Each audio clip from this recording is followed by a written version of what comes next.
If you would like to start by introducing yourself and the name of your film. Okay, my name is Ryan Paige and I wrote, directed Making Up, which was the first short that was shown. That's a good enough introduction. Hi, my name is Hanlon Uafás-Álainn, and I wrote, directed, and was in Regeneration. I'm Stephen Uafás-Álainn, and I also worked on Regeneration. Right, well, we'll start with, you're holding the mic, so we'll start with yourself. Okay. So, quite a powerful story, Regeneration. Mostly, I just want to ask, is it something that's close to home, and what prompted you to make the film? Yeah, it's really close to home. It's not strictly, it's kind of fiction influenced by real life, I'd say. We work with a collective called Under the Bus, and the members of the collective, as you could see in the land acknowledgement, we have some Black folks on our team, Cyrus Marcus Ware and Thorne Brown. Unfortunately, Thorne couldn't be here because he had to work, sorry. But he played the lead, Tyler, and he also was one of the writers. I think there were little bits of all of our lives, like Ethel, the old lady in the surplus store. Stephen had to deal with that person in real life. But some of the pieces, I recently got divorced, I'm a trans man, and I faced a lot of barriers in terms of financially and as a trans person trying to find work. The big one, the theme of the pregnancy and the reproductive rights and all of that is huge right now in the world, but definitely in North America. And I guess, as we looked at, we're writing a series as well in the same universe, so you can look for that, hopefully someday. Keep your fingers crossed. But yeah, we wanted to kind of take Tyler's story and connect it to some of that stuff that's going on, both the anti-abortion piece, which is going to limit so many people with uteruses, and is already limiting, and people are being arrested and all kinds of things for just, getting pregnant or being traveling while pregnant is the new one. So that's a big political piece, but also trans men are we have babies and it's not always acknowledged. So that was a big piece too. And Cyrus actually is a trans man who gave birth as a man. So Cyrus is one of the writers and also did the activist art that you see in the back in a lot of Tyler's work. Sorry, I'm long-winded. I'll try to wrap this up. So there were basically a lot of inspirations from our own lives and also from what's going on in the world that deeply affect us. And my sister's becoming a midwife, so midwives, woo! That's an amazing story. It's one of those films that kind of answers the questions about trans people that, you might not want to ask, where it's like, well, what about men who have children? Well, it happens. It exists. Yeah. So with Making Up, I guess the same question as to, it's quite a deep story with underlying themes of illness and trying to basically make up. I like the title, Making Up, being make-up and making up relationships. So yeah, where did that stem from? Oh, well, there's a little pub in Limehouse. There's a tiny place in London called Limehouse, which Charles Dickens used to go to this place. And Ian McKellen lives there actually as well. Gandalf. Sorry, I walked down the road the other day. There's a tiny pub in Limehouse called The Old Ship, and it's really eclectic because it's kind of a queer-friendly crowd, but also lots of old East End codgers go there. So it's kind of bizarre to kind of go in because it's a real mix. It's a sort of pub. There's a few kind of East End pubs being a gay man you wouldn't choose to go into, and when you step in, there's that kind of vibe, and then you realise, oh no, it's a safe space. So I was in there one evening, and I kind of wanted to write a short, and they had a lot of drag shows there, and they were setting up, and When Will I See You Again was playing, and that's where it kind of came from, and also my own experience of coming out, and I'm lucky to have a very accepting family, so I haven't faced quite as many struggles as Ted does. But so yeah, just that, and also the cast and crew were all either queer people or allies. So there was different lived experiences that made it that more authentic. And actually, one of the crew members told me that they've never met their dad, and what was really lovely was they said it felt really truthful in that respect. So that was it was really lovely that that person felt willing to share that with me, and also reassuring that it was doing justice because I don't have that lived experience. So yeah.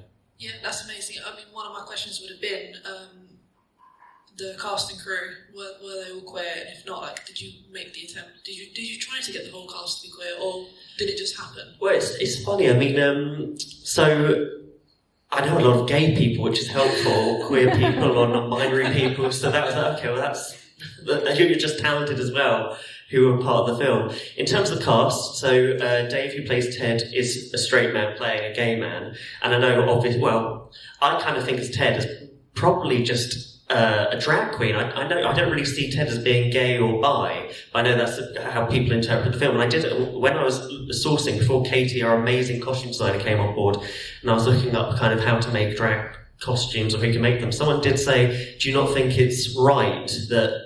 Do you think it's okay that there's a straight man playing a drag queen who doesn't have that experience? And my argument was, well, the script is written by a gay man. And, in our industry still, a lot of male actors or female actors who are gay feel compelled to still stay in the closet in case it affects their career. And I'm certainly not condoning that. But what Dave says so eloquently is he knows how to love. And I think that's the important thing. We're such an inclusive community. I, as a gay man, I don't feel comfortable someone saying, if someone were to play you, they'd have to be gay because you're gay, because I'm so many more things than that. And Dave is an ally, and he's got, queer family members, so that he was able to identify with that. So, and also, sorry, I'm kind of going on a tangent, but I know recently Maureen Lipman came out criticising Helen Mirren playing Golda because she's not Jewish. And I'm all for equality and diversity. I worry that sometimes if it's done for a tokenistic reason, that's where it becomes just as challenging. So you've got to really kind of make the right decisions to make sure there's equality, but it's not so black and white. So that was, but in terms of all the cast and crew, the majority were allies, but there's, I'd say just under half are either gay or non-binary or queer in some respects. So, it was a really lovely family, safe space. No, absolutely. I think you've put that pretty well. I hope so. Just rambling. It was coherent. It's important to try, but you can't then start excluding simply because, Yeah, and it's tricky. I mean, as I say, it was always the crux of, I want, as with all the cast, with Jess, who plays Cass and does such an amazing job as well, people that will play that character best and bring the heart to it. That was the kind of focus, bring the character and all their nuances to life, whether that's their sexuality or their hobbies or their, everything else. Did Regeneration have the same attempt to have cast and crew who were queer, or did it just so happen because you know a load of queer people? No, we deliberately set out to have cast and crew that were trans, queer women, people of color, people that are traditionally othered, because that's part of our mandate, is bringing those people into the spotlight and also putting them, in positions of power. One of the things that I find really important is that I heard someone speak about this, it's not my own term that I coined, but they talked about the locus of power. And we wanted to put trans people in positions of power, which we did. We had directing and scene creation, Stephen was the art director and did the scenery. We had queer makeup. Did you want to talk? No. I didn't want to hog. But so we really set out to make sure we had, trans women, trans men, trans people in trans roles. And also a lot of queer presence on the film. Unfortunately, when we came, you're waiting for funding, and when you get the funding, sometimes people have already booked up. So we found a few trans filmmakers, cinematographers, and unfortunately they were already working, which is actually fortunately, they were already working. But for us, we ended up having a cis straight man as our cinematographer, but I think Chris did a really good job. And we had a female Asian focus puller, so that was cool. But we did our best, and we continue to reach out and try to find more and more trans folks to work with, and queer folks, and people of color, and, Black folks, and just basically to try and boost everyone who's been overlooked in the past.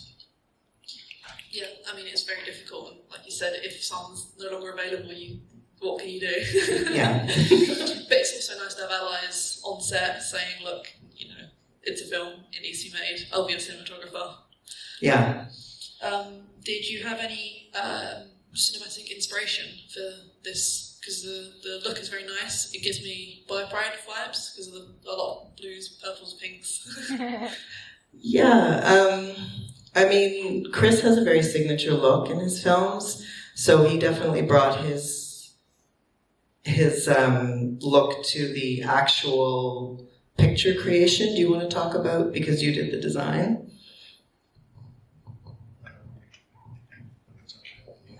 Yeah, the colors, and was there a certain inspiration?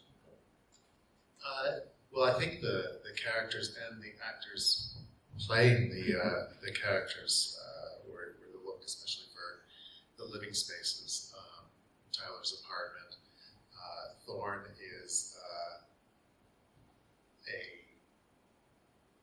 goth who likes industrial and also a lot of cute anime things. So we tried to keep his living space all white, with the exception of the pink neon light fixture. And Carla is a socialist activist, and the woman who played Julia, and a bit more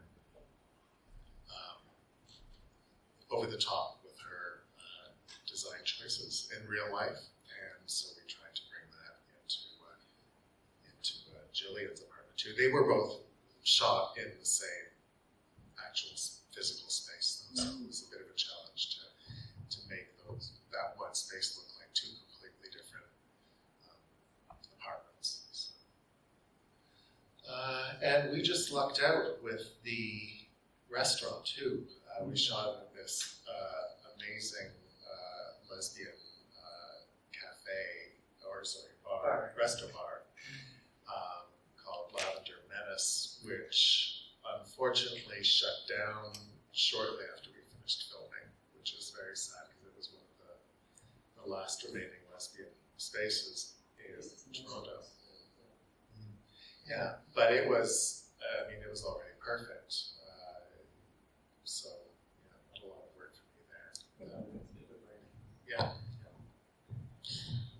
In terms of look, I want to ask about the gown. I'd seen on social media that was it handmade, or was it made specifically for the film, the red? Oh yeah, so all of the costumes, obviously most of the out of drag costumes were sourced to Katie, the costume designer, got some amazing vintage stuff, a lot of which she actually owns. She also made the blue dress, the lovely pink kind of ostrich feather fringe. And she did the red sequin dress, and our wonderful seamstress called Sienna also did the red chiffon gown. It's sadly in a box somewhere in storage. I'm not parading around the flat in it just yet. I should have went today, yeah. But I must say, like, the wonderful thing was when it came to like the creation of the drag look. The makeup, like Tony and Rockus are amazing makeup, and Tony was just a general kind of specialist because Tony is a drag queen, fantasy queen. Really brought credibility to that look because it's such an art form to kind of apply that makeup. I mean, I remember saying to Tony before prep, "Can we get Dave's makeup done about half an hour?" And he was like, "No." But yeah, so it was all kind of handmade, and they were gorgeous. I mean, and they just really photographed really beautifully. So yeah, so lucky to kind of keep hold of those beautiful pieces. Yeah. Do you have any questions from the audience? We have one up the front. This is for both groups. What one thing did you learn whilst making illustrated films? Just one.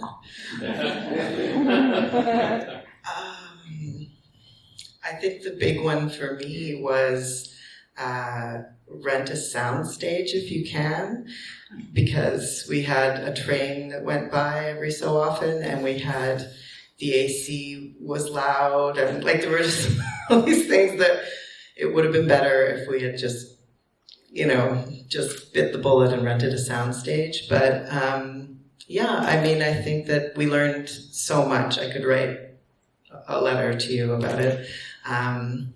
What would be yours? No matter what you budget, it's always going to cost more. Yeah, that's a good one. Yeah.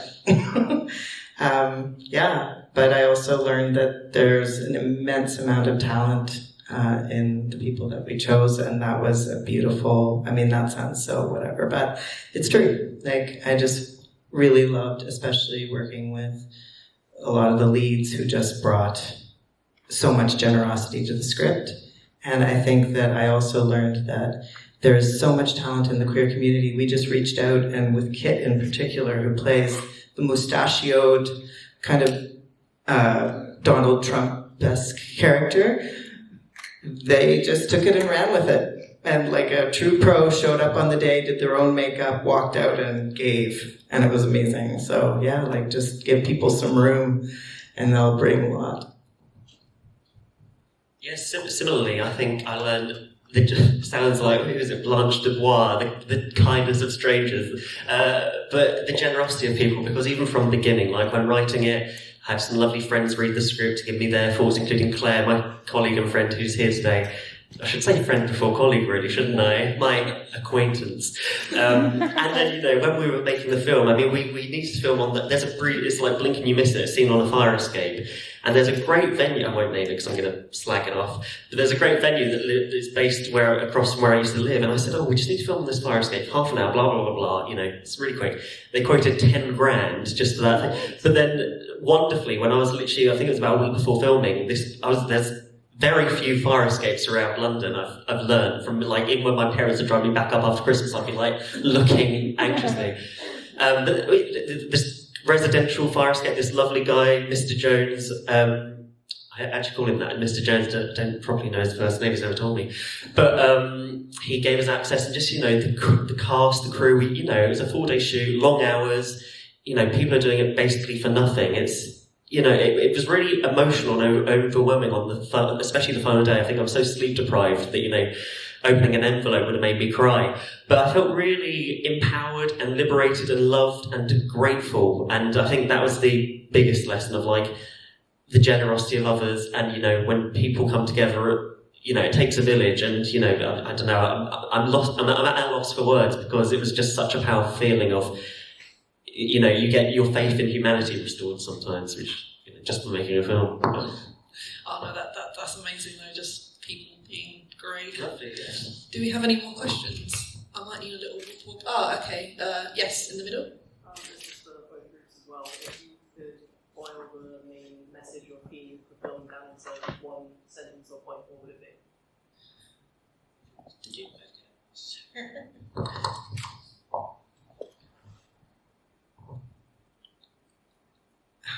Do one message.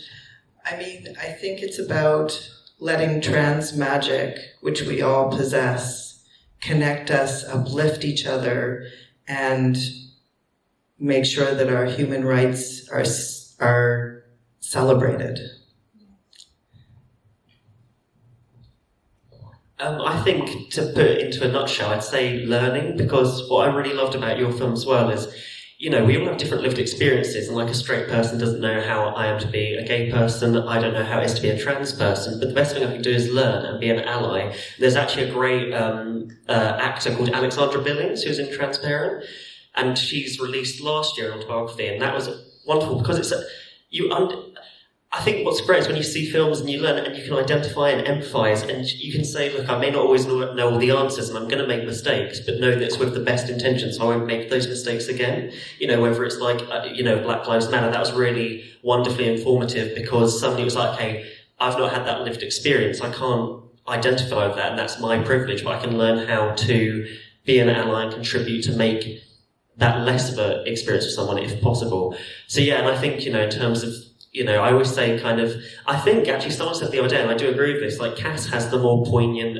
character arc, because obviously it's that kind of flitting between like acceptance, and with Ted's it's kind of like learning to kind of take those smaller steps, but I think they both have to learn something about themselves, and obviously as they learn about each other and reach that kind of mutual acceptance. So yeah. Oh, that's amazing. Thank you both so much for submitting your films. Absolutely loved watching them, and for coming all this way, coming all the way from Canada to represent your film. Absolutely wonderful, and hopefully do another little interview on the red carpet at some point. Yeah. No, thank you so much for this amazing event and for championing, you know, diverse stories. So important. Thank you. Thank you.